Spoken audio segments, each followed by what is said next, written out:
Біздің әлемнің 95% көзге көрінбейді. Қараңғы материя мен қараңғы энергия. Ғаламның ең үлкен жұмбағы. НАСА оны шешуге жаңа телескоп жіберуде. 2026 жылдың күзінде НАСА Нэнси Грейс Раман ғарыш телескопын ұшырады. Бұл Хаббл деңгейіндегі сурет сапасын ғаламаттық ауқымда беретін құрал. Раман телескопының негізгі зерттеуі аспанның 12%-ын 5000 шаршы градустан астам аумақты 1,5 жыл ішінде сканерлейді. Раман жүздеген миллион галактиканы бақылайды. Ғалымдар гравитациялық линзалау деп аталатын құбылысты зерттейді. Массасы зор нысандар кеңістік уақытты бүгіп, алыстағы галактикалардың формасын бұрмалайды. Бұл бұрмалануларды талдай отырып, көзге көрінбейтін қараңғы материяның картасын жасайды.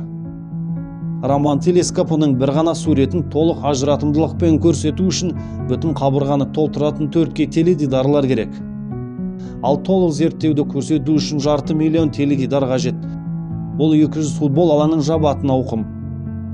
Раман сонымен қатар 20 миллион галактиканың спектрін жинайды. Спектрлік талдау ғаламның кеңею тарихын көрсетеді. Ғалымдар барион акустикалық тербелістер деп аталатын ежелгі дыбыс толқындарының іздерін іздейді.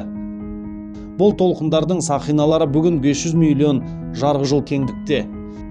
Бұл ғаламды өлшеуге арналған табиғи сызғыш. Қараңғы энергия космологиядағы ең үлкен жұмбақ.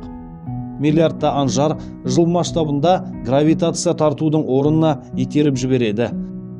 Раман қараңғы энергияны қазіргі өлшемдерден 10 есе дәлірек зерттейді. Стэнфорд университетінің профессоры Риса Уикслер былай дейді: Раман ғарыштағы сурет сапасын алғаш рет үлкен аумаққа тарататын телескоп.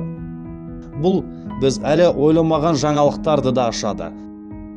Нэнси Грейс Раман телескопы әлемнің көрінбейтін жағын ашатын терезе.